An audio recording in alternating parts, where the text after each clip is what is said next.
distintas regiones del mundo, etc. Ante este paradigma, nuestro país, al ser una nación económicamente dependiente, se ha visto directamente afectado.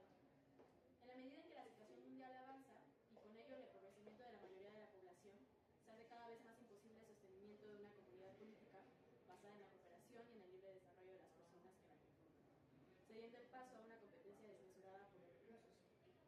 Y ante esto, pues surge la pregunta, ¿qué implica el libre desarrollo de las personas? Para que una persona pueda desarrollarse libremente, debe contar primero con las condiciones materiales necesarias para vivir: acceso a la vivienda, a la alimentación y a la seguridad social, mismas que permitirán el desarrollo en otros ámbitos de la vida, como el acceso a la educación, los derechos culturales, etc., que permitirá, asimismo, la integración idónea a su comunidad y a formar parte del desarrollo de la misma, pues las personas solo pueden realizarse plenamente siendo parte de una comunidad. Y a todo esto, ¿qué tiene que ver la salud mental? Según la OMS, la salud mental es un estado de bienestar mental que permite a las personas hacer frente a los momentos de estrés en la vida, desarrollar todo su potencial, aprender y trabajar adecuadamente y contribuir a su comunidad. Tiene un valor intrínseco e instrumental y es un derecho humano fundamental. Cierro cita. Bajo este precepto podemos comenzar a entender a la salud mental como indispensable para el libre desarrollo de las personas. Ahora, los trabajos para su reconocimiento como derecho humano básico siguen siendo titánicos, desde poder tener un acceso a ella hasta la conformación de proyectos políticos a gran o pequeña escala que tomen en cuenta los trastornos mentales, así como las discapacidades psicosociales. Por ello creemos que la universidad debe ser uno de los primeros espacios e instituciones en donde se reconozca, se prevenga y se discuta abiertamente el tema. Y pues a lo que nos atañe, que los organizadores somos parte de la licenciatura en filosofía, pues nos cuestionamos por qué hablar o cómo hablar de la salud mental desde la filosofía. La relación entre filosofía y salud mental no es contingente ni meramente interdisciplinaria, es en un sentido profundo constitutiva. Sin embargo, esta relación no puede pensarse al margen de las condiciones históricas y materiales en las que se inscribe. En lo que va del siglo XXI, lejos de consolidarse un horizonte de paz y bienestar, se han intensificado conflictos políticos, desigualdades estructurales y procesos de exclusión. Por otra parte, desde sus orígenes, la filosofía se ha ocupado de las condiciones de posibilidad de una vida buena, interrogando la naturaleza del sufrimiento, la racionalidad de las emociones y el estatuto de la subjetividad. Por su parte, la salud mental, en tanto campo clínico, social y político, no puede prescindir de supuestos filosóficos acerca de lo que cuenta como normalidad, autonomía, identidad personal y bienestar. En este sentido, pensar la salud mental como un derecho humano fundamental implica también examinar críticamente las condiciones que hacen posible o que obstaculizan el libre desarrollo de las personas, entendido no como una abstracción, sino como un proceso que requiere bases materiales concretas y una inserción efectiva en la vida comunitaria. Ahora, en el contexto contemporáneo, marcado por el incremento de diagnósticos, la medicalización de la vida cotidiana y la expansión de marcos terapéuticos diversos, se vuelve imprescindible someter a crítica las categorías que estructuran nuestra comprensión del malestar psíquico. ¿Qué significa estar sano mentalmente en una sociedad atravesada por la desigualdad? ¿Y en qué medida los criterios diagnósticos reflejan realidades objetivas o construcciones normativas? ¿Cuál es el papel de las instituciones, incluida la universidad, en el reconocimiento, prevención y discusión de estos problemas? A lo largo del seminario abordaremos estas cuestiones desde distintas tradiciones filosóficas, incluyendo la ética, la fenomenología y la filosofía de la mente, en diálogo con aportes de la psiquiatría, la psicología y las ciencias sociales. El objetivo no es ofrecer respuestas definitivas, sino generar un espacio de problematización crítica que permita complejizar nuestras instituciones, intuiciones y prácticas, reconociendo la salud mental como un campo en el que se entrecruza la experiencia individual y las condiciones estructurales que la hacen posible. Para ello, pues, nuestra primera sesión la va a llevar a cabo Val. Y ya está. De manera que Carvajal, te abrazo con la ponencia sobre introducción.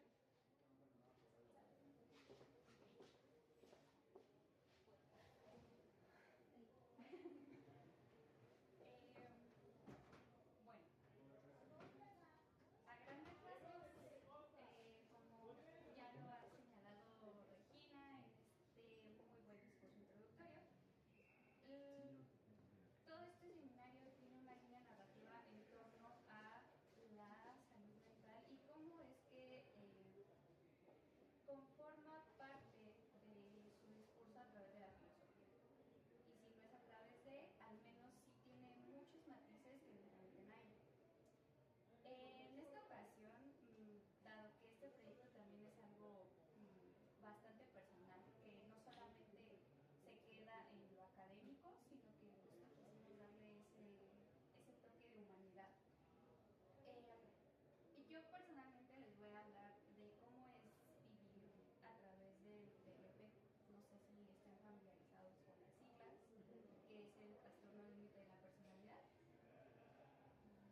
estas dos facetas, el cómo vivir como persona neurodivergente y además como una persona que se encuentra dentro de las no monogamias.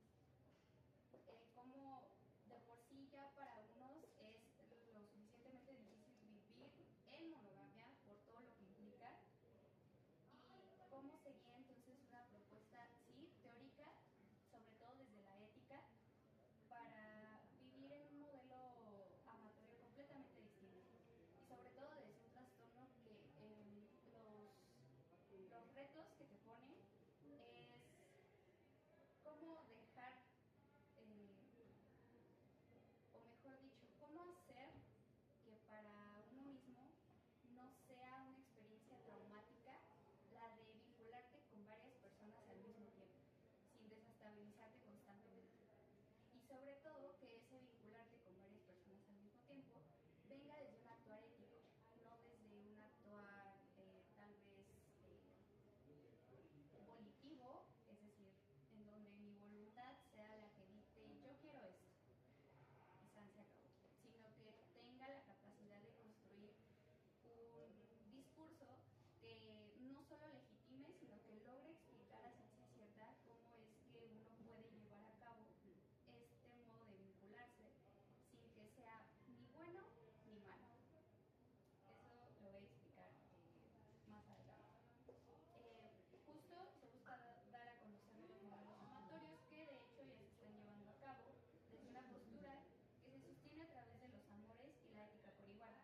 Asimismo, se busca seguir dando visibilidad a las personas que viven desde la neurodivergencia. En este caso particular, desde el reto que conlleva vivir con un trastorno de la personalidad. Porque no se trata solo de ser neurodivergente, dado que pues, las neurodivergencias son tan diversas como lo puede ser un sabor de helado, incluso más.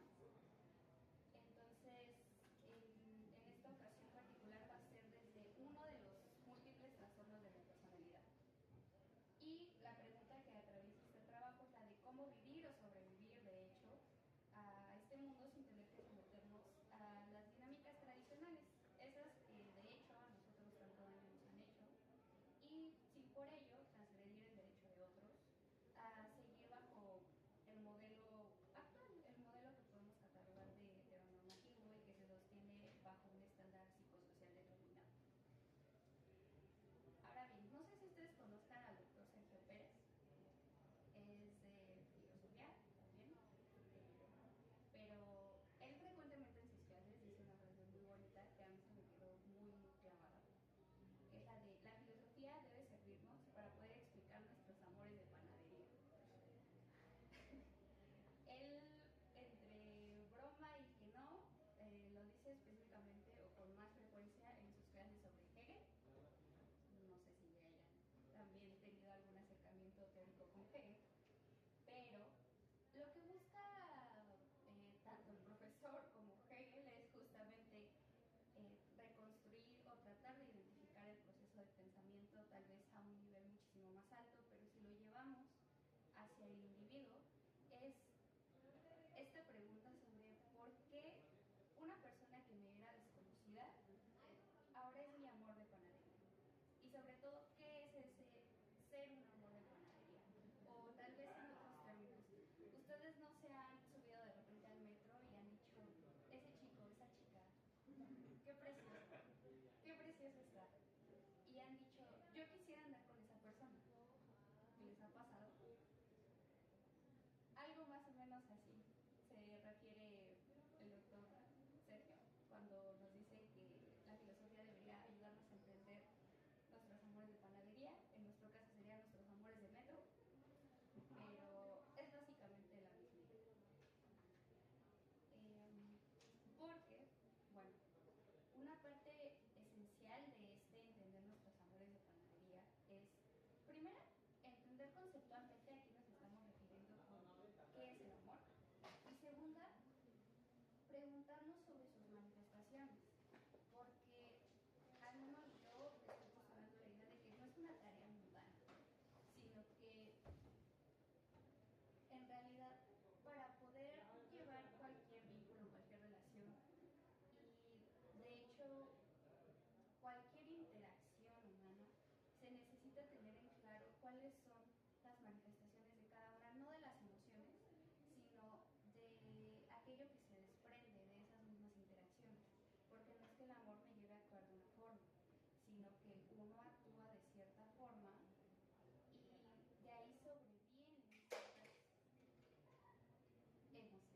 Entonces, esa es una. Pero algo que también me di cuenta mientras escribía esto es que a muchas personas les gusta imaginarnos a nosotros, nosotras, las filósofas, como a este viejito griego, Tales de Mileto, que no sé si se sepan también esta historia súper nada que verieta de la risa de la muchacha Tracia. Bueno, cuenta Platón desde Sócrates en uno de sus diálogos que Tales de Mileto, por estar viendo al cielo, por estarse preguntando sobre la luna, los astros y demás, al no fijarse en lo terrenal, por andar pensando en fenómenos astronómicos, cae a un hoyo. Y lo único que él alcanza a escuchar desde el fondo es la risa de una muchacha, la cual justo lo que hace notar en ese momento es que por andar en la lela cayó. Y esto realmente remite a esta actividad que a muchos de nosotros nos pone de frente, y es que simplemente vamos por la vida pensando cosas y eso es todo. Es como de, ok, sí, pensamos cosas, pero ¿qué hacemos con las cosas que pensamos? Salud. Gracias. Y sobre todo, ¿por qué pensamos en esas cosas? Entonces, en este sentido quiero dejar muy, muy marcado que no es que seamos ociosos, que eso es como la mitificación que se hace constantemente de los filósofos, y tampoco es que sea una cosa exclusiva de las ciencias sociales, porque, por ejemplo, también se menciona otro tipo de ciencias, como lo puede ser la sociología social, ciencias políticas, y a ese tipo de ciencias nunca se les tacha de ser este tipo de disciplinas que más que ser fructíferas, lo que son es para pasar el tiempo. Y justo una de las cosas que no es la filosofía es un hobby. Entonces, la filosofía nos ayuda a responder muchísimas preguntas. Y en este caso yo les voy a plantear dos que se van a entrecruzar en algún momento con algunos clips que les voy a mostrar. No sé si hay unos skins. ¡Qué dolor!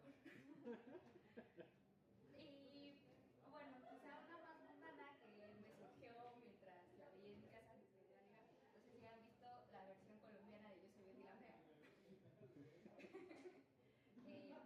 Estos dos clips que les voy a mostrar nos van a guiar hacia un punto muy, muy concreto que va a ser guiado desde la filosofía, y entonces aquí vamos a poder ver tres cosas. Las dos primeras preguntas que les voy a plantear, y la tercera, cómo es que la filosofía de hecho sí sirve para la vida cotidiana. Les planteo sin muchos preámbulos cuáles son estas dos preguntas, y la primera tiene que ver explícitamente con esta cuestión de los sentimientos, las emociones, los modelos amatorios y la ética. Y es que ustedes se han preguntado alguna vez si está bien amar a más de una persona a la vez. Yo considero que el amor es una expresión que se da de distintos modos. No se puede decir que nada más sea el amor romántico, como hay amor afectivo, hay amor al amigo, hay amor a tu padre, a tu familia. Y pues yo considero que la cuestión justamente con la monogamia es que es una cuestión cultural, ¿no? Es una cuestión producto del capitalismo en el que vivimos, que se tuvo que adaptar para los medios de producción. Y amar a otra persona románticamente es algo que se puede y no hay nada de malo en hacerlo.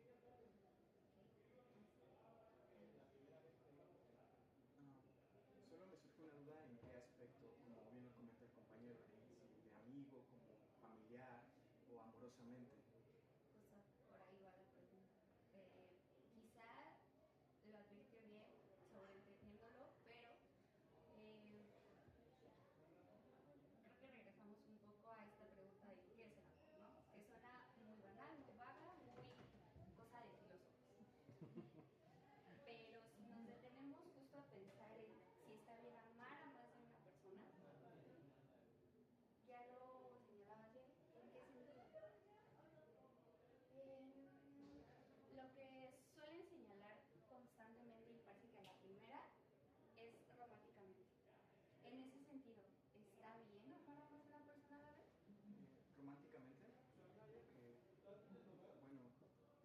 mencionabas una pregunta que es importante, ¿no? De como qué es el amor, ¿no? Y bueno, desde mi perspectiva yo lo veo que es como dentro de la naturaleza se generó para la procreación, ¿no? Para que nosotros sigamos reproduciéndonos y pues podamos existir, ¿no? Como especie. Es algo muy, no sé, tal vez no es romántico, pero yo lo veo de esa manera, ¿no? Entonces, pues muchas veces podemos, o bueno, anteriormente, pues podían tener hijos de diferentes, o sea, con diferentes mujeres, ¿no? Y pues supongo que también los amaban a sus hijos, los padres o así, de la misma manera, ¿no? Por eso tuvieron a esos hijos, entonces... ¿O no? Sí puede ser también. Yo no Creo lo veo que mal. aquí justo ya nos pintaste un panorama mucho más amplio, porque es como de sí puedo amar a más de una persona a la vez, pero eso es algo que yo personalmente no había pensado, quizá porque en mi órbita de pensamientos no está ni cerca la cuestión hijos, pero es un buen apunte, porque esa noción de tener hijos por amor es muy decimonónica, voy del siglo XIX. De hecho, estaba estipulada en el código penal de aquel siglo en México. De hecho, eso es un dato interesante, no tiene nada que ver, pero se lo voy a decir. Se estipulaba en el código penal del siglo XIX aquí en México que el honor de la familia residía en el actuar de la madre o del esposo. Entonces, si por alguna razón la mujer llegaba a serle infiel a su pareja o no llegaba a cumplir con su papel de madre, entonces eso ameritaba un castigo de carácter judicial. Eso me parece hasta la fecha loquísimo, porque no bastando con eso, también en ello se iba la reputación del hombre por las acciones de la mujer. Entonces, todo este escenario, no quiero decirlo, pero es la verdad, todo este escenario panista tradicional me parece loquísimo, pero es una buena anotación, porque yo definitivamente ni por aquí se me había pasado tener hijos por amor. O que una de las manifestaciones del amor, de hecho, fuera tener hijos. Eso sí lo voy a preguntar. ¿Cuál es tu proceso de pensamiento para decir, se tienen hijos como manifestación del amor? Pues me surgen como dos vías. Una, pues la procreación de una mejor, no quiero sonar así como una mejor raza, o sea, cuando ves a una chica y dices, oye, es muy inteligente, muy atractiva, y te atrapa pues su persona, su manera de ser, y también tú es como recíproco y pues piensan que una persona, o sea, de esa unión de dos personas pueden hacer algo mejor, ¿no?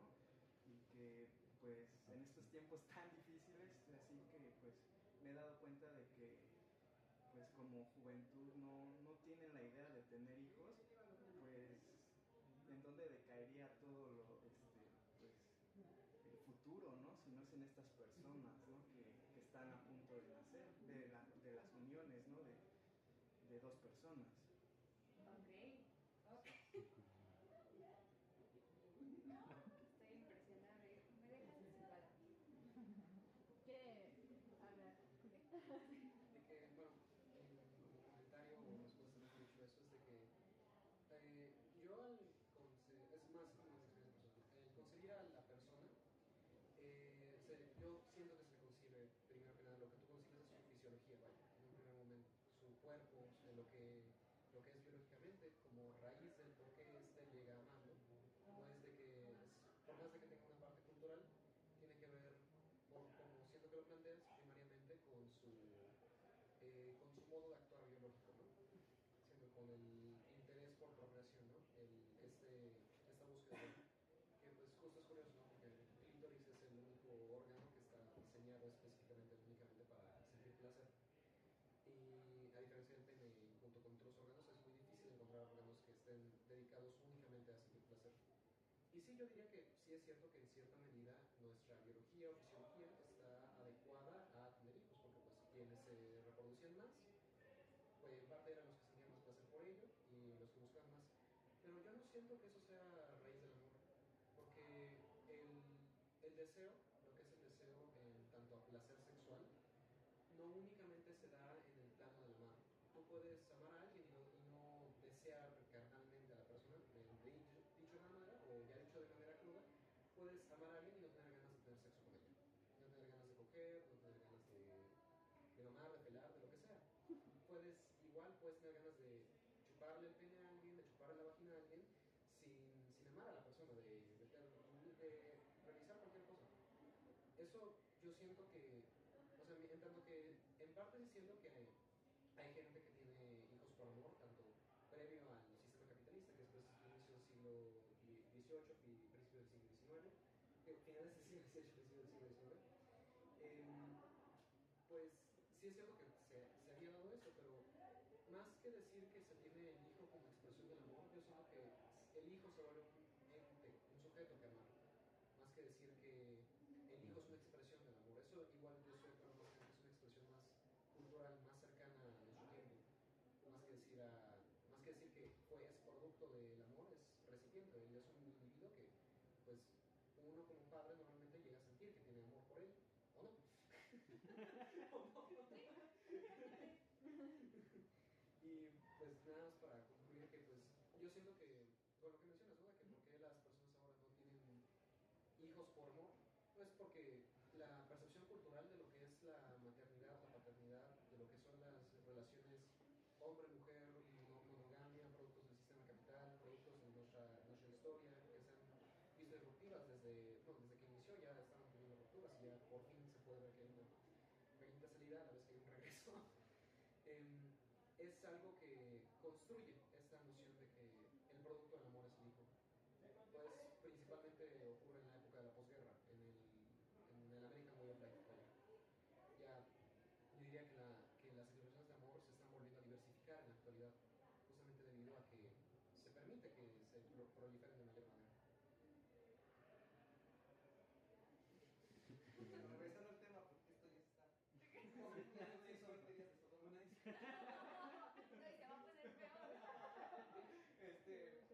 ¿Puedo amar a varias personas a la vez?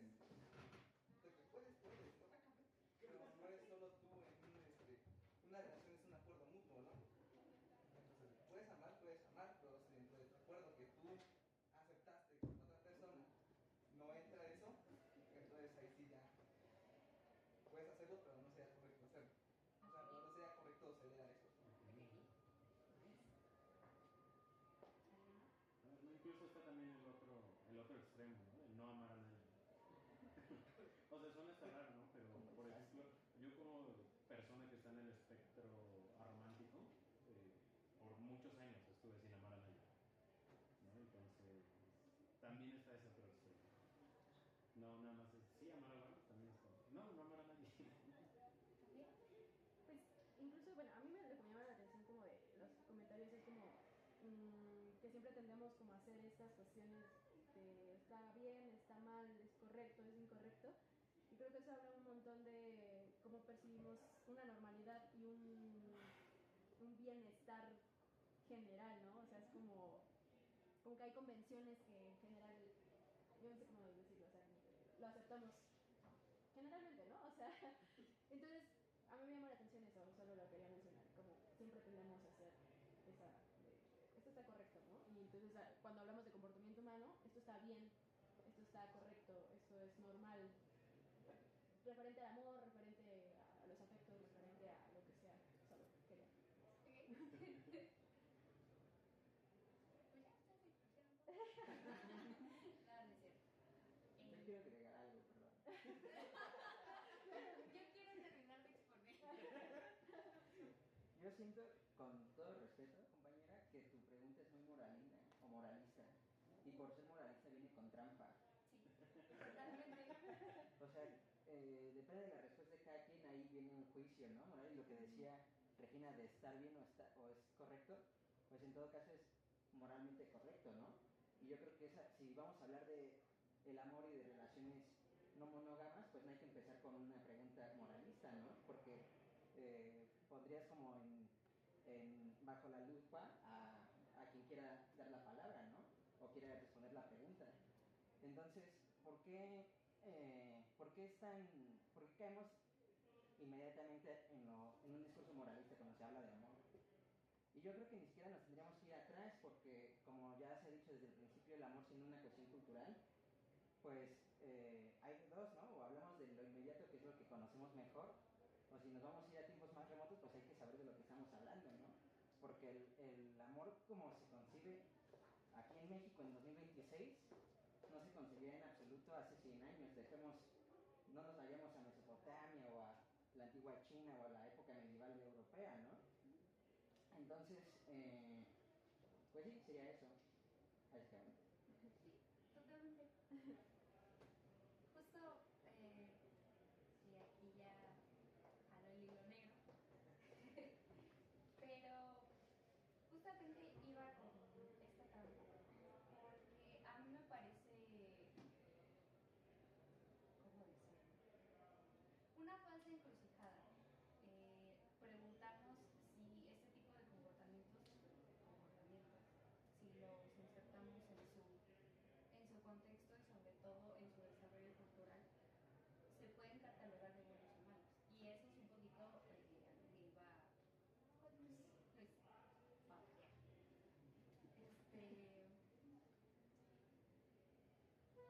Porque es que la participación de todos aquí abona bastante a esto. Y es que justo yo no me quería meter en la cuestión, por ejemplo, como decías, ¿no? De otras culturas, de otros tiempos. No quería meterme incluso con esta diversificación de cuál es el amor para los griegos, por ejemplo, o cuál es el tipo relacional que se puede llevar en otras culturas que comparten tiempo con nosotros, como podrían ser la que tengo más presente, la hindú, varias esposas, diferentes edades, etcétera, etcétera. Yo me quiero implantar explícitamente en este contexto, por decirlo burdamente, aquí y ahora.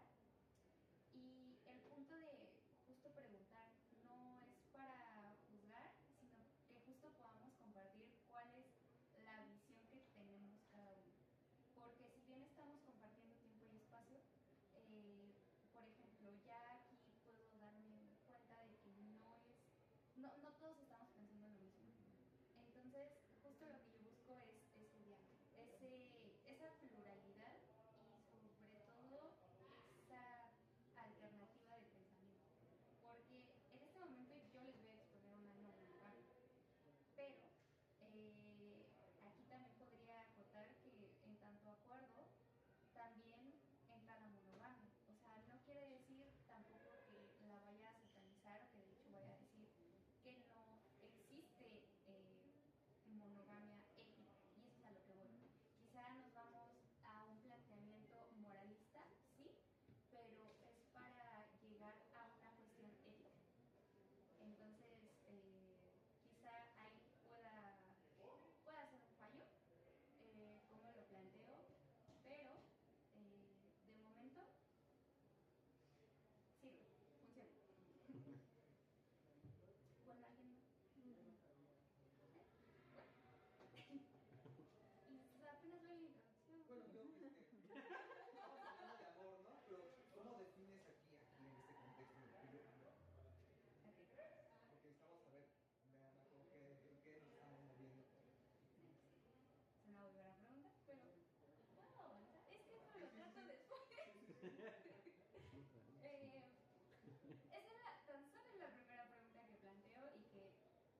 persona que más estiman en todo el mundo los abandona, los traiciona, su existencia de pronto le es indiferente y ha mantenido o manifestado un odio puro hacia ustedes de un día a otro.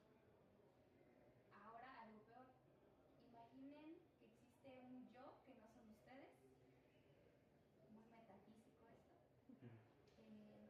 y que ha tomado el control de sus decisiones, los ha aislado del mundo y ha quemado fuentes de comunicación con sus redes afectivas y los ha vuelto incapaces de integrarse.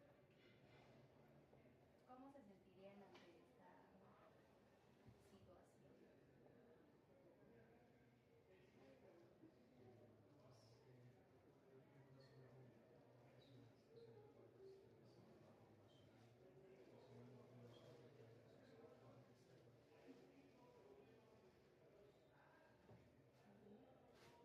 Pues es directamente una alteración de la realidad, ¿no? O sea, como que, vale, vuelvo.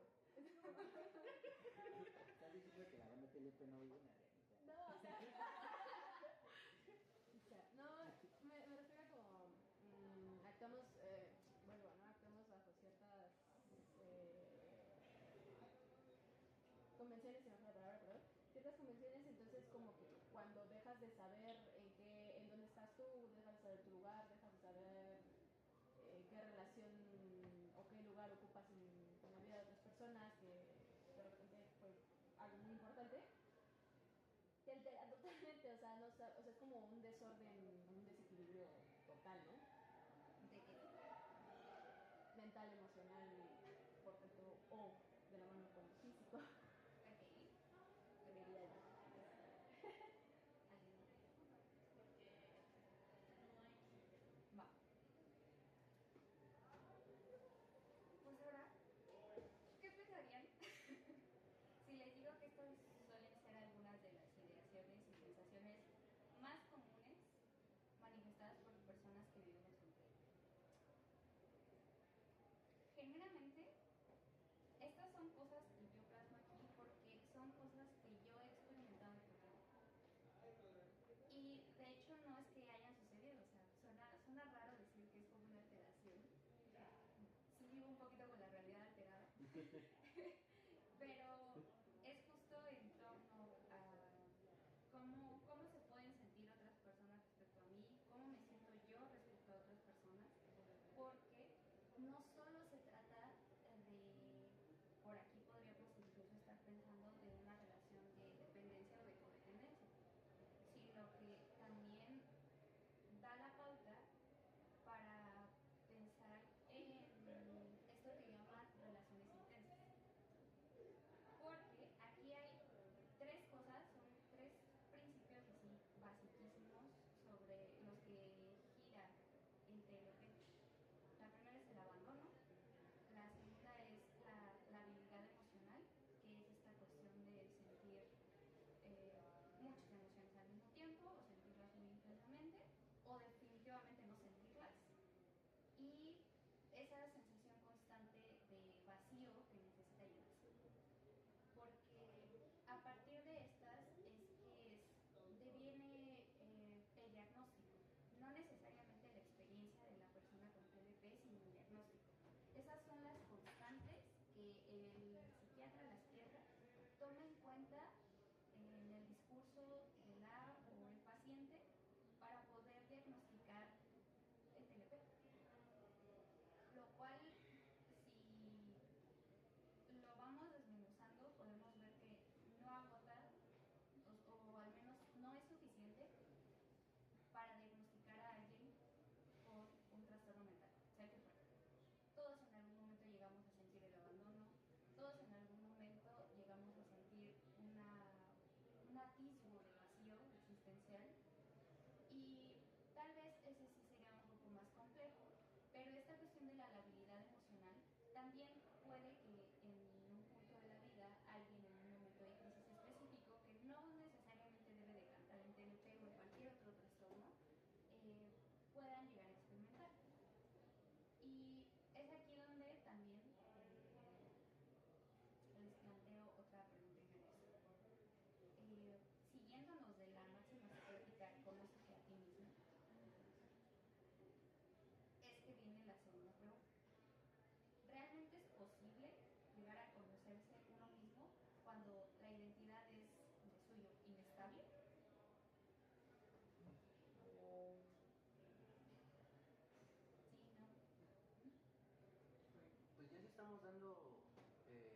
por hecho que la identidad es algo inestable, acá no es algo consecuente, pues entonces no te puedes conocer a ti mismo, ¿no? En cada estadio de tu desarrollo, pues eras diferente cuando eras niño, cuando eras adolescente y pues, adulto. Lo que es la identidad en general en todo momento, en lo que es, esta en un punto pierde plasticidad, ya en un punto en lo que es la construcción de la misma, en algún punto deja de desenvolverse con tanta libertad como ejemplo yo lo hacía, ya sea de la infancia o de la adultez, pero esto no implica que deje de cambiar, al contrario, la identidad siempre es fluctuante, ya sea en mayor o menor medida. Y no creo que eso sea una limitante, no puede ser una limitante, claro, no, pero no se no en sentido no un límite absoluto para el entendimiento de lo que es uno mismo, de lo que es la percepción que uno tiene de sí mismo.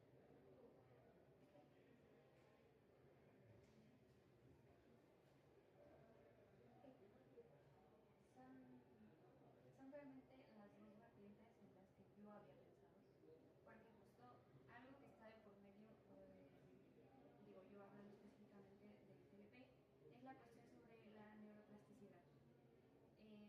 Tenemos esta tendencia a ser, sí, muy cambiantes, de hecho la identidad es cambiante, no todos permanecemos iguales en nuestra vida, sin embargo, lo que podemos advertir en el TLP es la frecuencia con la que cambia. Ustedes no tienen los mismos gustos que tenían cuando tenían 15 años. Yo no tengo los mismos gustos que tenía la semana pasada, por ejemplo. No es así de cambiante, es una exageración, pero digamos que ese es el parámetro. O sea, para ustedes pueden percibir un cambio de quién era yo a mis 15, quién era yo a mis 18 y quién soy yo ahora. En mi caso, son crisis constantes en las que yo me pregunto, ¿quién carajo soy? Porque ustedes podrían describirme en un párrafo, en una línea. Tú eres la morra que está dando la ponencia. Tú eres la morra que conocí el año pasado. Tú eres tal. Pero para mí internamente es un, ok, para él soy esa, para él soy esa y para él soy esa. Entonces, de todas esas, ¿quién soy?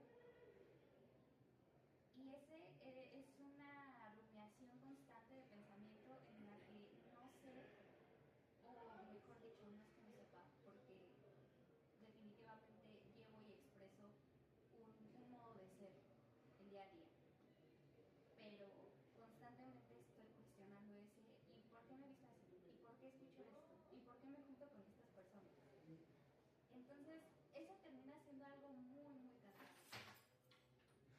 Imagínense que ustedes se están preguntando todo el tiempo estas cuestiones de ¿por qué me junto con estas personas? ¿Por qué me puse hoy estos tenis? ¿Por qué vine hoy a este seminario si no me interesa nada de lo que estoy viendo? Y bueno, en este sentido, lo único que yo podría acotar es que justo la forma en la que está constituido de forma física y neurológica el cerebro de una persona con TLP es completamente distinto.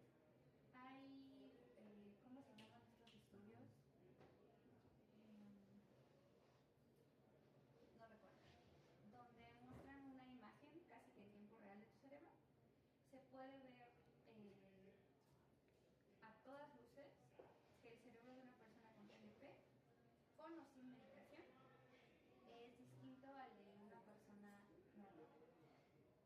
Entonces ahí ya podemos advertir varios de los cambios que son no necesariamente derivados de esa neuroplasticidad, pero que sí pueden ser explicados a raíz de cómo es que está constituido, formado, moldeado nuestro cerebro. Y de ahí viene el término neurodivergencia. Entonces, esa también es una forma muy acotada de verlo. Ahorita voy a entrar de lleno a lo que es el trastorno y cómo lo definen varios medios de salud mental. Pero antes de empezar, esto sí lo quiero dejar muy, muy bien marcado.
sobre otras formas de relacionarse, tal vez no románticamente, pero desde una forma específica de afectos, se sigue pensando en automático en esta cuestión sobre, es que no, tengo que ser fiel, tengo que cumplir con acuerdos y tengo que permanecer con una persona. Inmediatamente pensamos en una persona, fidelidad y acuerdos, y quizá acuerdos de vez en cuando. Y sí, porque también lo remarcaba, como de no, pues a veces tenían hijos con su esposa, y por otro lado, es como de, sí, sucede. Entonces, mi tirada va por ahí. Y sobre todo, las investigaciones sobre el TLP, la salud mental en general, relacionadas con la filosofía, no se agotan con simplemente escribirlas, sino que he visto, no sé ustedes si estén familiarizados con las investigaciones, pero he visto que muchas de estas se fijan más en el discurso médico que en las experiencias propiamente dichas de los pacientes o de aquellos que se han identificado con estas sensaciones de vacío, la habilidad emocional. Es decir, se han fijado más en el nombrar, en la etiqueta, que en esta cuestión de cómo se vive y para quiénes. Porque tampoco es lo mismo vivir con un diagnóstico siendo hombre y siendo mujer. Eso por un lado. Y por último, ya para ir terminando la TLP, esta es mi experiencia, la utilizo como ejemplo y sobre todo lo hago porque tal vez no sepan, tal vez sí, pero mayo es el mes de la concientización sobre el TLP. Entonces, este pequeño espacio me sirve a mí para poner ese pequeño granito de arena para que, si no estaban familiarizados con, puedan conocer un poquito más sobre lo que es el TLP.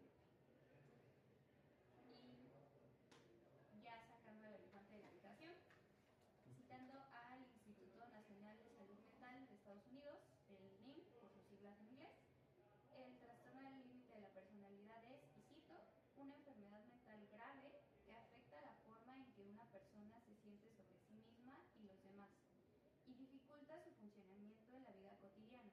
Con frecuencia, este trastorno incluye problemas para controlar las emociones, lo que provoca impulsividad, un sentido de identidad que es inestable o cambiante, y relaciones problemáticas con otras personas. Simplemente guiándose de esta definición. Viéndome a mí, ¿creen que encajo con esta definición? Perdón, ¿puedes volver a la definición? ¿Tú qué dijiste? No. Ok, vale, no. El TLP es una enfermedad mental grave que afecta la forma en que una persona se siente sobre sí misma y los demás y dificulta su funcionamiento en la vida cotidiana. Con frecuencia, este trastorno incluye problemas para controlar las emociones, lo que provoca impulsividad, un sentido de identidad que es inestable o cambiante y relaciones problemáticas con otras personas.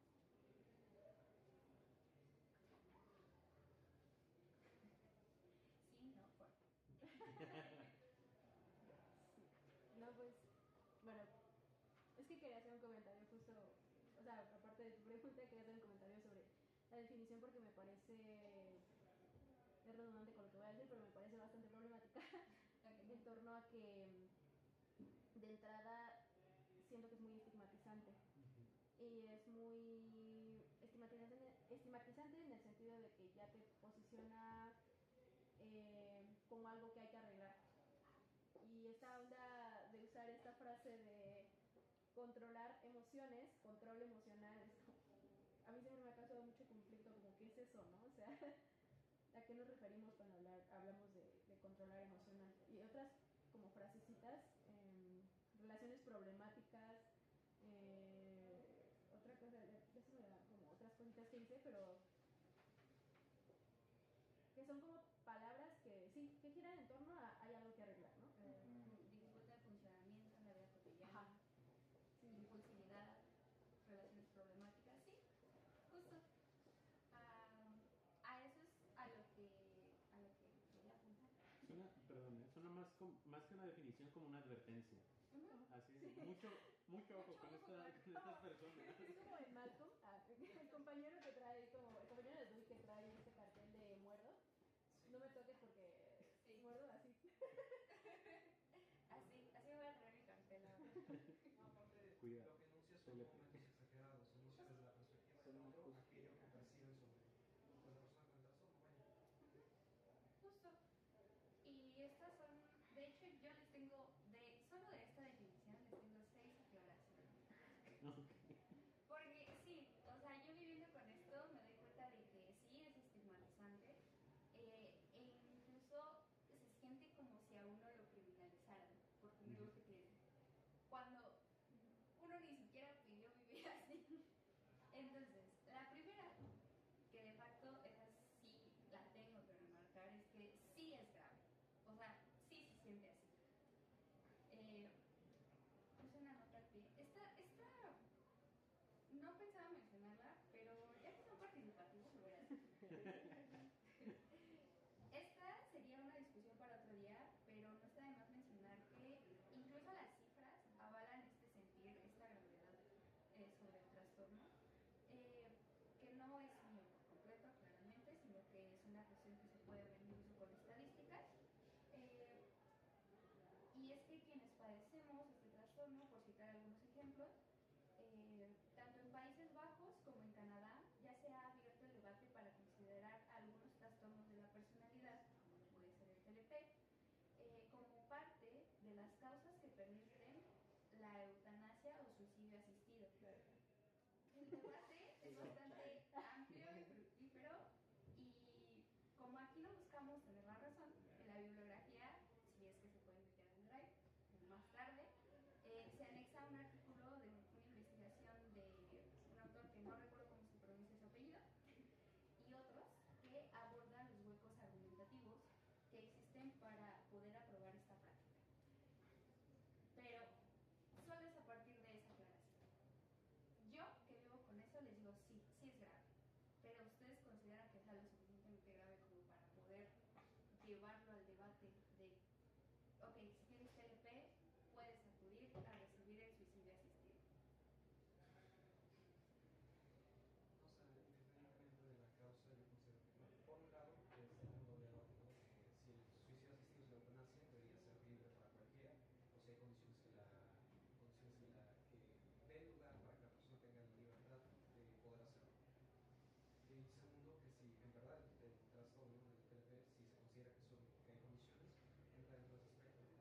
Yo diría que en general la experiencia humana te está limitada. Estamos condicionados a vivir, estamos condicionados a un modo concreto de morir. El modo concreto que se enseña es que viejo, o enfermo, o a causa de una cosa, o a causa de una persona, ya sea está tu país, una ideología, tu modo de pensar, o alguna otra cosa. Yo considero que, bueno, es una cuestión personal, que la eutanasia, primero que nada, en tanto que sí tenga ciertos límites para impedir que, en ejemplo, la formación de un infante, desde pequeño hasta los, que son 25 30 años, haya una cierta limitación para la eutanasia, porque es un momento en el cual todavía se está formando la vida de la persona. Y por otro lado, yo considero que se tendría que tener cierta libertad al respecto, independientemente de las condiciones materiales o materiales de la persona, o mentales. Ya hablando por el otro lado del TLP, ahí diría que la experiencia de trastorno varía mucho de cada persona, independientemente de que si es grave, de que como tú lo experimentas es grave, y como otras personas que lo dicen que sí es grave, depende de la experiencia que la persona tenga. Depende si tiene el apoyo material para poder sustentar sus necesidades. Depende si está en una economía familiar buena, si está en un entorno de equidad con el otro, en el cual se le rigen igual independientemente de si es su situación política y es igual el prejuicio social, claro, que se tiene hacia las personas.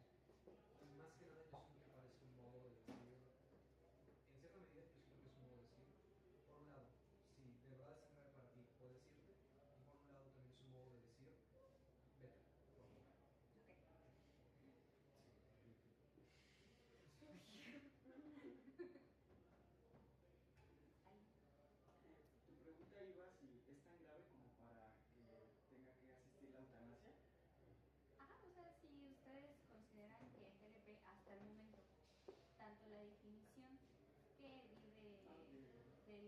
Instituto Nacional de Enfermedades, como la experiencia que estoy tratando de comunicarles es lo suficientemente grave como para que se nos dé a las personas con TLP la opción de acudir al suicidio asistido o la eutanasia. Okay, bueno, yo la verdad es la primera vez que escucho el término, no había tenido la, no sé cómo se dice, la oportunidad de tratar con una persona o conocer a alguna persona que tenga este trastorno mental. Este trastorno mental. No sé si sea grave, o sea, no sé si he convivido con alguien que lo tenga y no lo haya mencionado y yo haya visto acciones que tal vez no eran para mí normales y pude haberlo catalogado como una persona extraña. La verdad no sé si en algún momento haya tenido ese contacto, pero pues me surge una de las preguntas que tú realizaste al principio, ¿no? De conócete a ti mismo, ¿no? Y pienso que cuando te conoces puedes evitar pues esa acción, ¿no? De tener que acudir a una muerte asistida, ¿no? Porque te sabes bien de tus debilidades, de tus fortalezas, ¿no? Y creo que cuando las tienes bien en cuenta, puedes soportar cualquier cosa, por así decirlo. Yo siento que ahí como que también tú misma te estás estigmatizando, ¿no? Si tengo TLP, entonces tengo derecho a la eutanasia, pues no solamente es si tienes TLP, sino en general, si no tienes ganas de vivir, pues es tu vida, deberías tener derecho a, bueno, ya dices otras cosas, pero sí, en general, sí, no. Bueno, quizá esa es una buena anotación. Lo hago específicamente desde el TLP porque el debate sobre la eutanasia y suicidio asistido, que no son lo mismo, se lleva justo tan lento porque se ve varias especificaciones meramente desde el discurso médico. Entonces, si uno quisiera hablar de las determinaciones psicosociales o socioculturales en las que vive, lo que ocurre es que uno no puede llegar y decir, es que soy pobre, soy neurodivergente, soy mujer. O sea, hay varios factores que configuran esta decisión. Entonces, respecto a los trastornos mentales, se está proponiendo apenas que se incluya el debate sobre si el TLP, tal cual un trastorno de la personalidad, es candidato para ser uno de los criterios que te faciliten el acceder a este servicio, porque de hecho en Canadá y Países Bajos ya es pues sí, es un servicio que se lleva a cabo de forma legal. Entonces, sí, yo les preguntaba en específico por el TLP porque es algo que apenas se está discutiendo en estos países. Me parece que en Países Bajos, no tengo ahorita el dato muy fresco, pero en Países Bajos ya se legalizó, ya se incorporó que las personas con TLP puedan acudir en el momento que ellos decidan y sobre todo que sí, que pasen por una serie de filtros, tanto entrevistas psicológicas, psiquiátricas, incluso por ciertos parámetros socioeconómicos que permitan ver la calidad de vida con la que está viviendo esa persona, si son candidatos para acudir a este servicio. Pero, bueno, esa era una nota. Esa es la primera aclaración, sí es grave. Se siente eso. Y bueno, la segunda es que definitivamente acarrea una dificultad para sobrellevar la vida, pero esta dificultad no es inherente al trastorno, sino que está supeditado a uno de los factores que lo provoca. ¿Cuál es este factor? El ambiental. Cuando uno no tiene el acceso a los recursos para tratar, una vez que se tiene el diagnóstico y sobre todo para prevenirlo, entonces no es que sea una necesidad, que esa sea la conclusión, pero una vez que ya vives con el trastorno, no es que esa dificultad venga del trastorno mismo, es como de ya tienes TLP, ya no vas a poder vivir como una persona normal. No, porque hay personas que aún habiendo desarrollado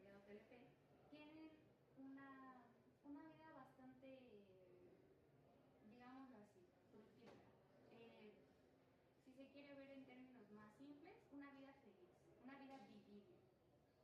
Pero hay otras que justo por el mismo contexto en el que están insertos, ya sea económica, cultural, incluso en términos familiares, yéndonos a algo un poco más privado, no están, no están formando parte de la estadística que puede vivir con el trastorno, sobrellevarlo y sobre todo que no están formando parte de un medio en el que no estén enfermando más. Porque una de las causas, no es la causa principal, pero una de las causas del TDT, de los posibles orígenes, es la violencia sistemática a edad temprana.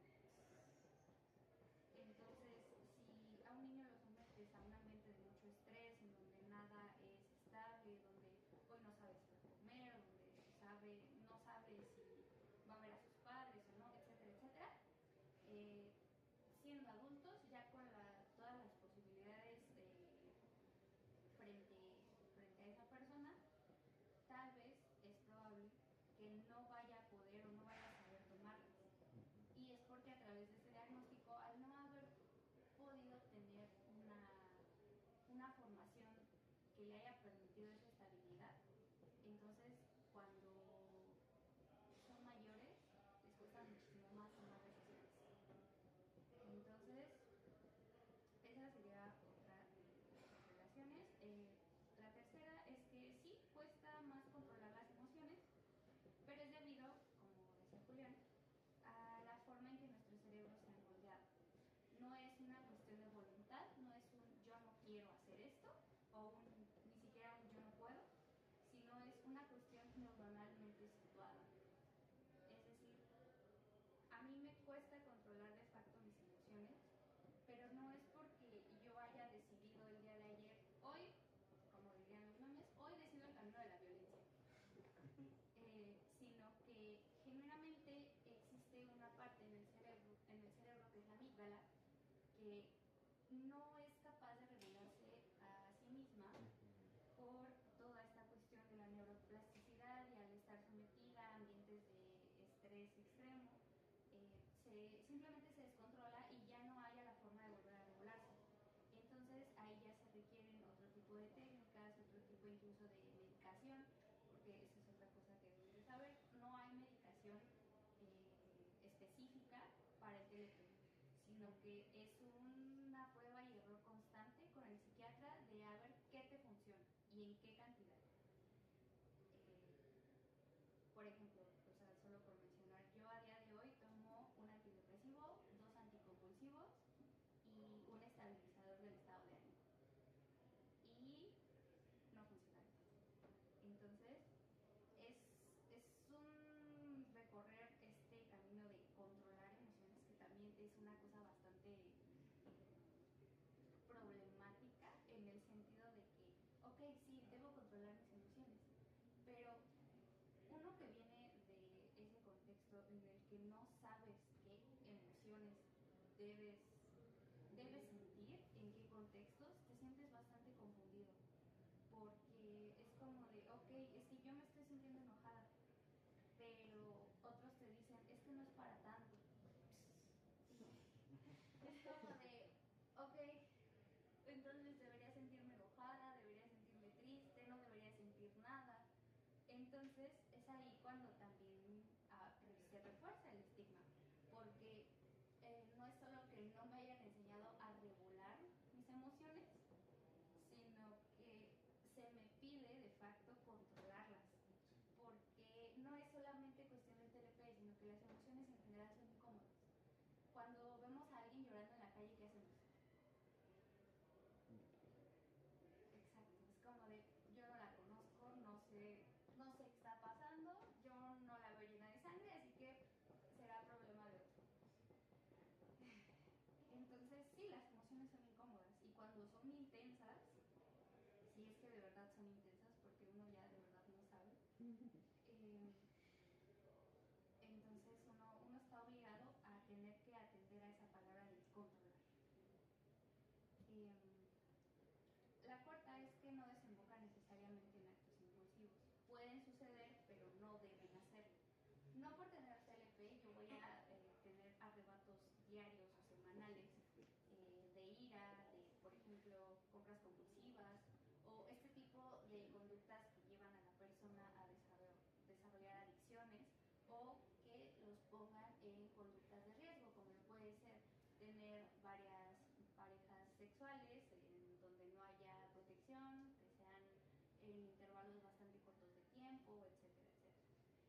tipo de conductas de riesgo sí son actos impulsivos, pero no por tener trastorno significa que esas cosas necesariamente te van a pasar, sino que sí hay un modo en el que tú puedes regularlo, puedes identificarlo y sobre todo trabajarlo.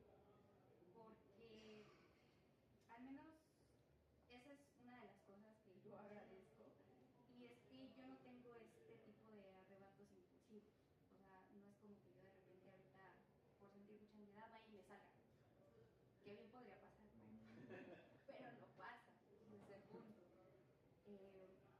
Bueno, el quinto ya se lo marqué un poquito, que es que mi identidad de hecho es cambiante, como la de cualquiera, y únicamente dista la frecuencia y la intensidad con la que se percibe este cambio. Les digo, ustedes pueden percibirlo a lo largo de años, yo puedo percibirlo a lo largo de meses. Sí, de hecho sí. Hace un año, pobrecita.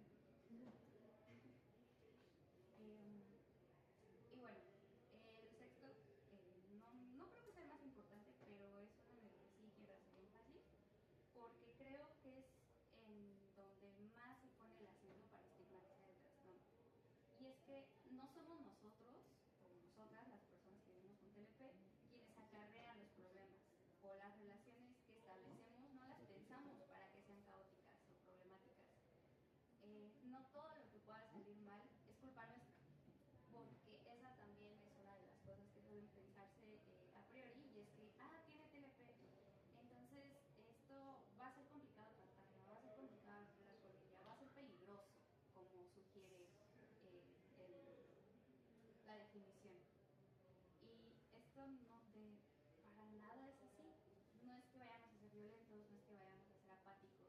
De hecho, muchos de nosotros eso es lo que sufrimos, por así decirlo, y es que tenemos muchísima empatía y podemos llegar a, tal vez no a sentir en el sentido literal de la palabra, pero podemos llegar a tener una manifestación similar de lo que otra persona está sintiendo, y nosotros lo vamos a sentir quizá con un poquito más de intensidad que la persona que está viviendo eso. Me ha pasado, es horrible. Pero justo, no es que seamos problemáticos, no es que seamos violentos, simple y sencillamente tenemos necesidades distintas, y eso es lo que constantemente estamos intentando comunicar. Pero creo que no todos preguntan, y ese es un poquito de lo que aborda el problema. Porque aparte, una de las cuestiones sobre las que busco hacer énfasis es que, ya hablando en estadísticas, las personas que padecemos, y padecer creo yo que es completamente la palabra, de TLP, somos cerca del 1.8% a nivel mundial, y 1.5% de personas en México, que se sepa, que hayan compartido su diagnóstico. Y ese 1.5 que vivimos así, el TLP se puede abordar de una forma diferente desde cómo se describe. Ahí se encuentran, creo yo, varios de los caminos o de los medios para poder tratarlo. En este, como en muchos de los casos de diagnósticos de trastornos mentales, pues no basta con levantarse cada mañana con una etiqueta en el techo, en la pared, en la puerta, que me recuerde que no soy mi diagnóstico. Porque si bien no soy mi diagnóstico y no soy la definición que otros han puesto de ese diagnóstico, la verdad es que sí me afecta. Y sobre todo, me afecta desde el decir médico, que, como diría la antipsiquiatría, no sé si estén familiarizados con este movimiento, si no, los invito a que investiguen un poquito al respecto, pero el término antipsiquiatría fue creado por David Cooper en un contexto muy preciso. Sirvió para designar un movimiento político de impugnación radical del saber psiquiátrico, que se desarrolló entre el 55 y el 75 en los estados donde se habían institucionalizado la psiquiatría y el psicoanálisis como saber regulador de la normalidad y la anormalidad. Estos dos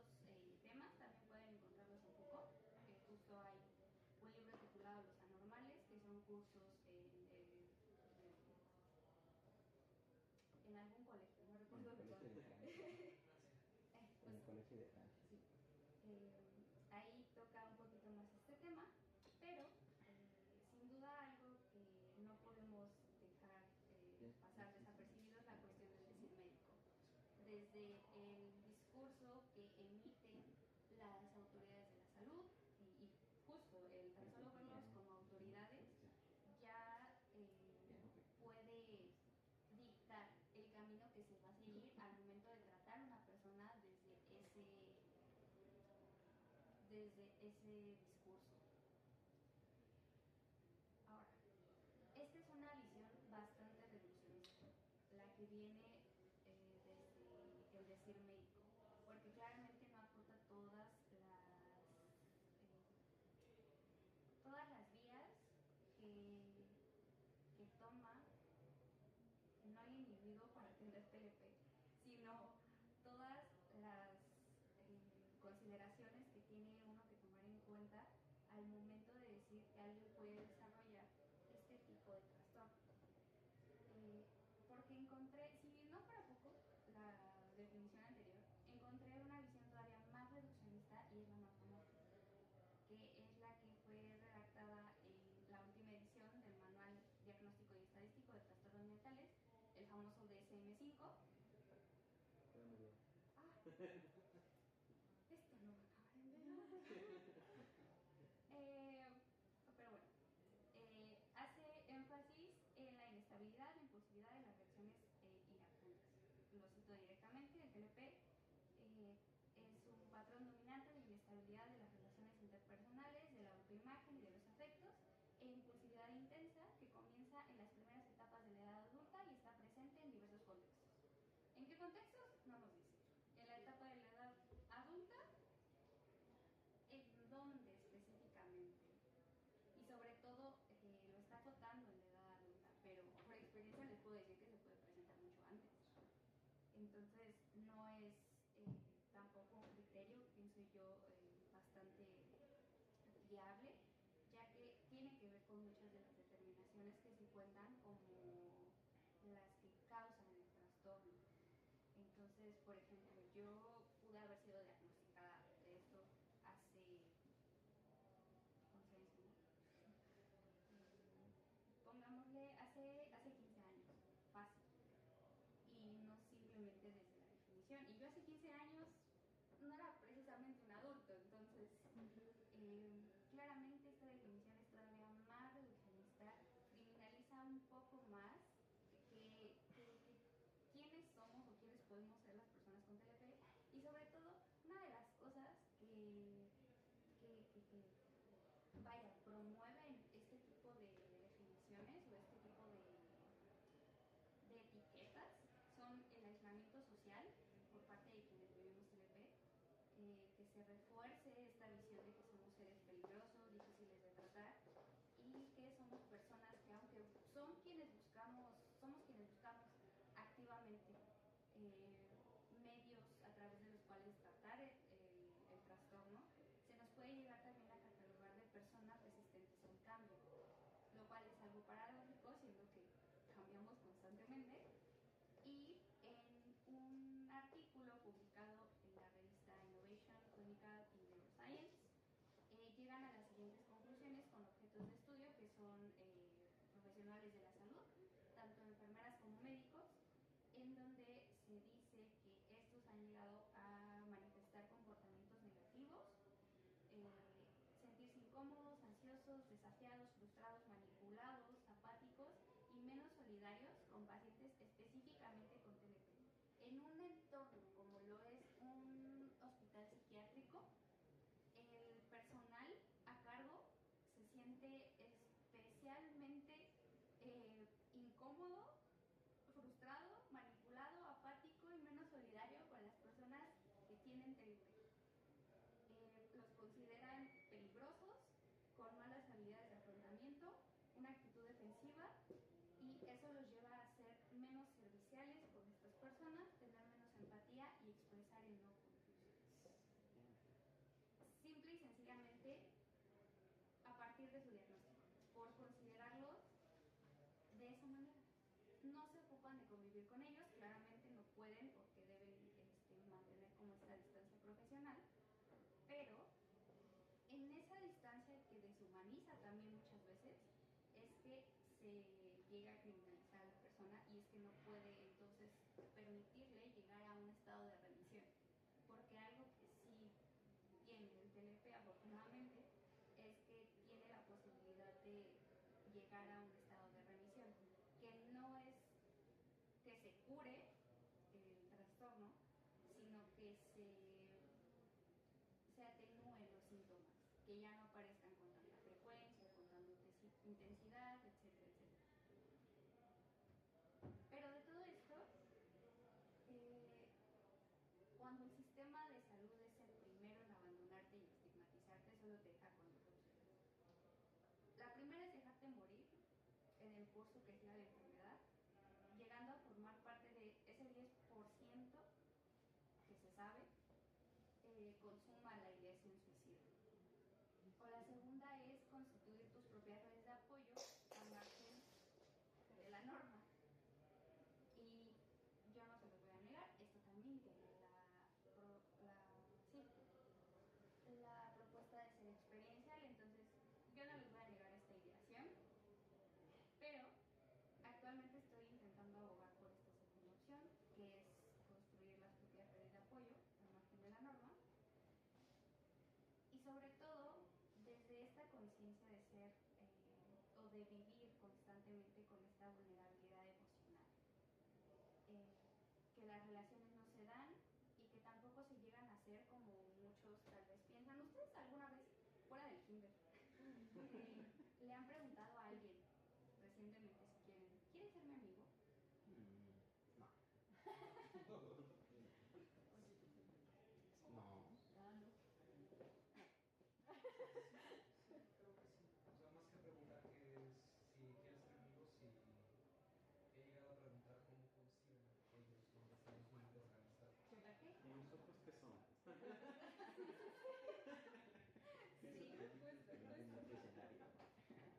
Pues, ay, es que eso es increíble. Es que no sé, No. bueno, es que yo sí soy mucho de, oye, ¿quieres ser mi amigo? Pero es justo porque para nosotros necesitamos una reafirmación constante de los vínculos establecidos. Entonces, sí, es un vaivén de, bueno, para ti que es la amistad, porque para mí es esto, lo compartes, ok, seamos amigos, ¿te parece? Pero muchas veces yo he notado que las interacciones normales suelen ser como de, ¿y ese quién es? Ah, es mi amigo. ¿En qué momento le preguntaste? Yo de pronto he estado así como de, es mi amiga, y yo, ¿somos amigos? ¿Quién te dijo que puedes decirme amigo?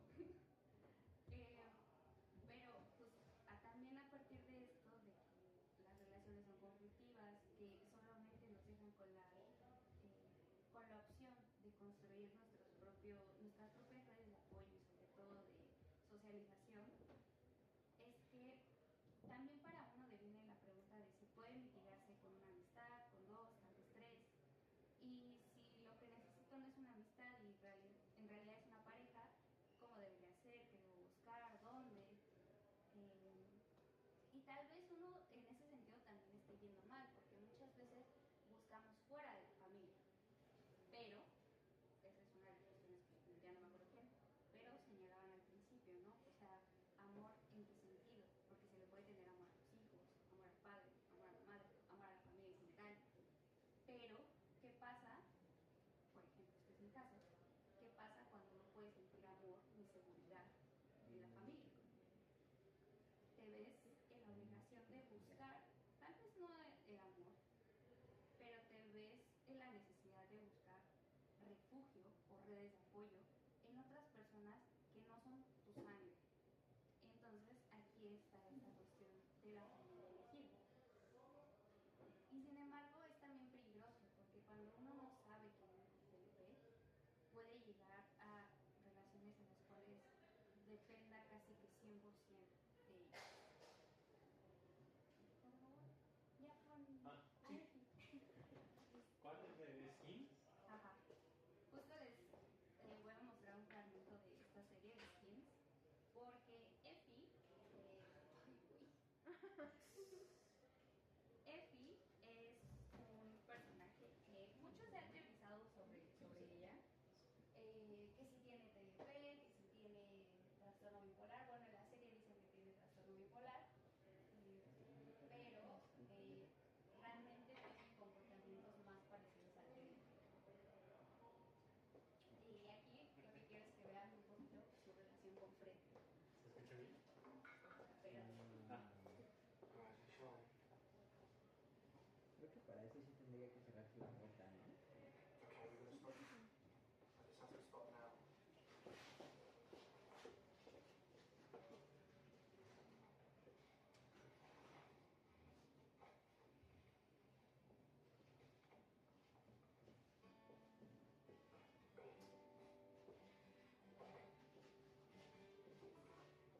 Muy romantizado y todo, pero no sé,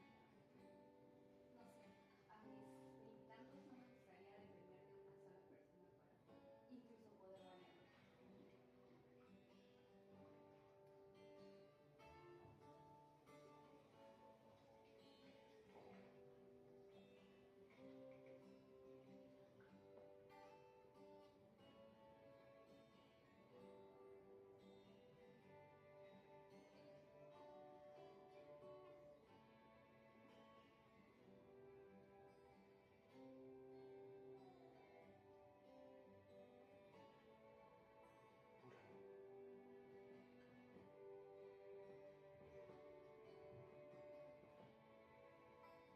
Come on.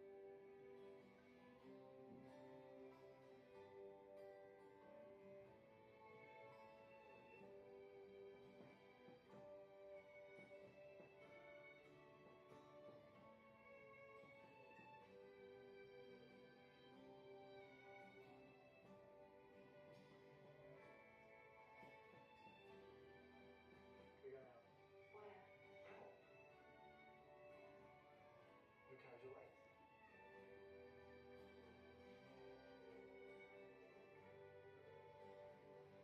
Why the fuck did you bring me here? Just fresh air, man. Look at it.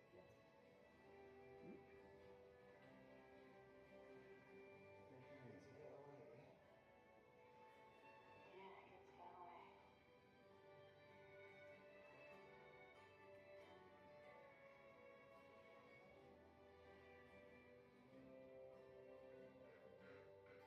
Remember you two others? That 5-7 with Moody and respect. You dick.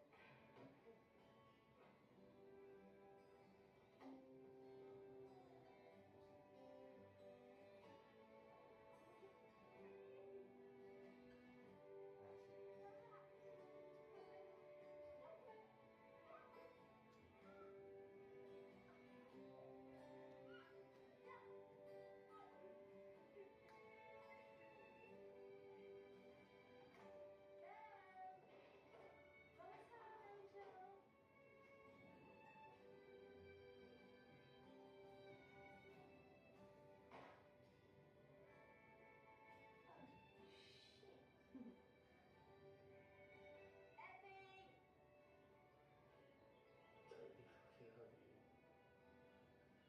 That's what you say. Hey, Ruth.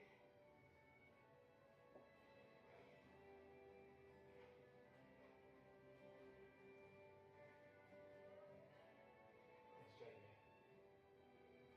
Her face is none of the skin. Skin. Between his fold and the legs.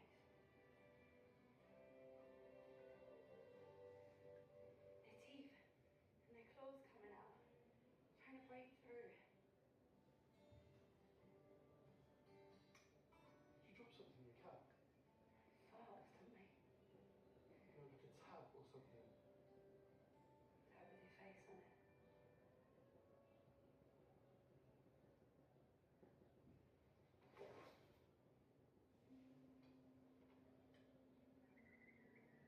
Here. You hold it, it's mine. The moment I saw you, I knew it'd be the closest I'd get to being close.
justo esto, de que Eki empieza a aprender alucinaciones, pero es algo también propio del TEA. Cuando hay momentos de mucho estrés, podemos llegar a alucinar de distintas formas, pero las más comunes son visuales. Por ejemplo, a mí me sucede que de pronto veo sombras. Es en ese momento en el que yo sé, ok, algo no está bien. ¿Qué? No sé, lo voy a averiguar.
cómo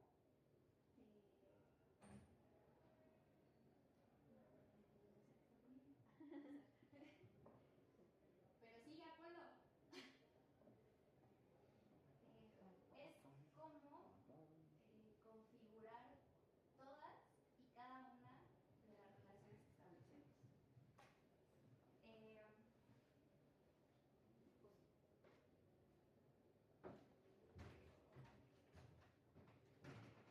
Pues, ¿Se alcanza a ver bien? creo que se alcanzaba a ver mejor como estaba. Ah, ok. Estas son muy a grandes rasgos porque claramente no la acotar. Dale zoom, porfa. ¿Mejor? Le das zoom. ¿Ah? Zoom. Me echan un grito. Estas son las esferas que podemos encontrar ahí, en las relaciones de nuestra vida cotidiana. Quienes lo desarrollaron es un colectivo, de hecho, que sí está dedicado al poliamor, pero que radica en Vancouver, en Canadá, que lo que busca es justo hacer conciencia de cuáles son los puntos focales para desarrollar todas nuestras relaciones, no solo románticas, y que podamos establecerlo de esa manera. Esto bueno, ahí lo traducen como tabla de la anarquía relacional, pero a lo que hace alusión es a un buffet. Todos esos son los platos de los que se pueden servir, pero la persona en la que estén pensando y ustedes comparten el mismo plato. De lo que se sirvan ahí, la otra persona lo tiene que saber. Y ustedes, al mismo tiempo, lo que la otra persona se sirva en ese plato, tienen que estar de acuerdo en que se sirva. Entonces, esto va de adentro hacia afuera. No en orden de importancia, sino tal vez solo en una cuestión tal vez más de integridad. Encontramos la cuestión de los cuidados, intimidad personal, física, sexual, el romance, que claro, es una cuestión totalmente distinta, que podría entrar o no, el intercambio de poder, las cuestiones del hogar y la frecuencia de la comunicación, que son como cosas muy tal vez cotidianas. De ahí pasan al círculo de afuera, que es si pueden o quieren ser co-cuidadores, el apoyo emocional, la colaboración, cosas a discutir como límites, salud mental, seguridad, etc.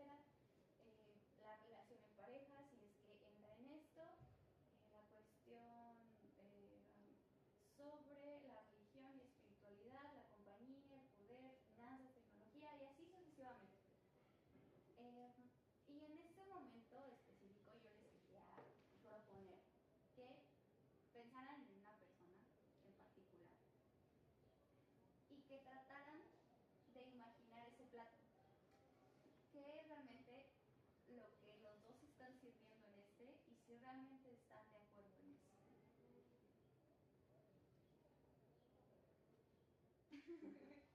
Bueno, con mi pareja, no con algo más íntimo, pues creo que no son únicamente los que se pueden haber más, ¿no? Claro. Yo diría que los que nos dimos pues son romance, intimidad física, apoyo emocional, cuidados, en tanto a cuidados del hogar más que nada, pues digo hogar, vaya, más que cuidados del hogar, compañía, poder, tal vez puede serlo en el sentido de relación de poder con el otro, pues cómo manejamos estas diferencias que luego llegamos a tener, religión, espiritualidad también,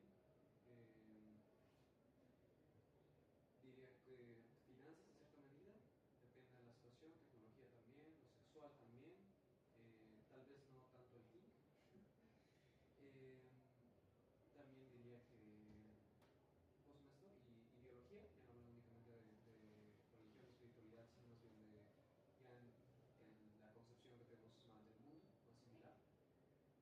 También diría que orientación académica, se puede decir en cierta medida, o sea, el modo en el cual percibimos aquello que estamos estudiando. Profesional laboral, Sí, tal vez. profesional laboral tal vez puede ser, pues exclusividad también.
yo sin pensar en una persona en específico, sino acotando a la etiqueta de amigo, por ejemplo, la intimidad física que yo podría manejar con mis amistades podría ser el baile, los mimos, abrazos, masajes, dar la mano, tal vez dormir juntos, contacto corporal, pero ahí está la cuestión. En una amistad, algo que se ve mal o se veía, ya no sé, son, por ejemplo, dar la mano. Cuando solemos ver a alguien de la mano de otra persona, en automático pensamos, son novios. ¿Se podrían agarrar de la mano, por favor?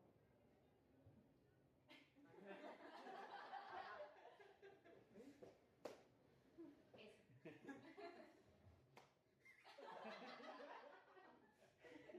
Exacto.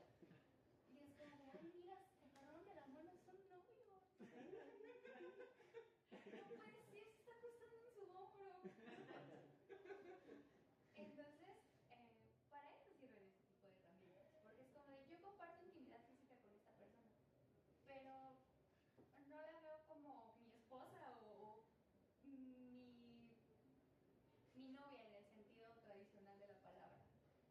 Compartimos, por ejemplo, cuidados, salud, sponsor. ¿Cómo se traduce esto? ¿Qué? Sponsor. Ajá, Sí, o sea, se escucha medio raro, pero sí, o sea, es que patrocinar tal vez las cosas que necesite el otro, la responsabilidad en caso de emergencia o el fin de la vida, dar y recibir cuidados, si existe alguna discapacidad, si yo estoy dispuesto a lidiar con ella o no, porque algo que también se suele ver, ahora cambiemos de ejemplo, con la maternidad.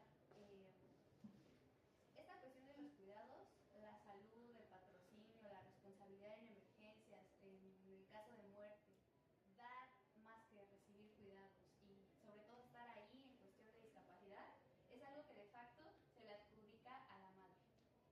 Entonces, eso también podría estar en la discusión sin que necesariamente lleguemos a pensar que este tipo de herramientas sirven solo para cuestiones de relaciones románticas, porque ese es otro de los puntos que toca aparte, y es el del romance y lo sexual, también el intercambio de poder, pero todos estos platos no quiere decir que uno tenga que comer de ellos, y por eso se plantea como un buffet, porque nosotros cuando vamos a un buffet, generalmente no nos servimos de todo a diestra y siniestra, sino que seleccionamos de acuerdo a nuestros gustos y nuestras capacidades, porque imagínate que eres intolerante a la lactosa y tienen ahí yogur griego, no sé, y tú lo comes y sabes que te hace daño, entonces, ¿por qué lo escoges? Lo mismo aquí, por ejemplo, en compañía, si sabes que el humor negro no te gusta, no te vas a servir de eso en cualquier interacción, si quieres, si no te gusta en general, que te vas a servir de eso en particular, del plato de compañía, con tus interacciones. Y el punto de todo esto, porque ya me cortaron a menos que les moleste quedarse un ratito más. No, porque no nos dejan. No, ya, pero bueno, es uno, hacerles ver que vivir con TLP no es nada fácil. En realidad, como les acoté al principio, es una cuestión en realidad difícil, grave, pero este tipo de herramientas nos ayudan a nosotros como personas que suelen sufrir, y sufrir es concretamente la palabra, sus relaciones, a saber cuáles son nuestros límites y sobre todo dar eso que realmente podemos dar y comunicar nuestras necesidades, porque algo de lo que yo también podría prescindir, por ejemplo, son el intercambio de poder y la cuestión del kit. Es como de, ¿para qué? Entonces, alguien más podría quererlo, pero eso puede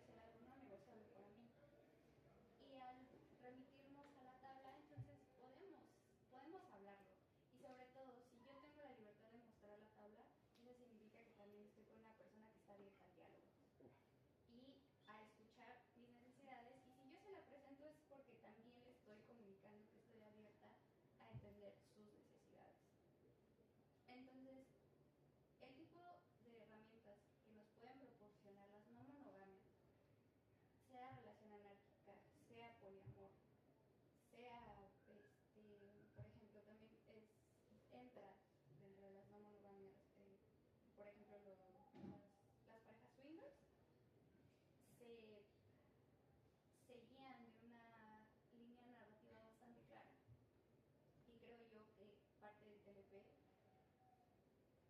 puede funcionar a través de esto, incluso a través de la terapia, que es la DBT, dialéctico-conductual, para poder generar vínculos que no necesariamente puedan dejarnos, como me ha pasado, durante varios días, si no es que semanas, tirados en cama porque no podemos con la carga mental que eso requiere. Entonces, sí, eso como persona con TLP y como tal vez compañera, estudiante, colega, no sé. También sería un ejercicio que yo les propondría en su vida cotidiana. No pierden nada. Y pues, porque ya me tengo que ir.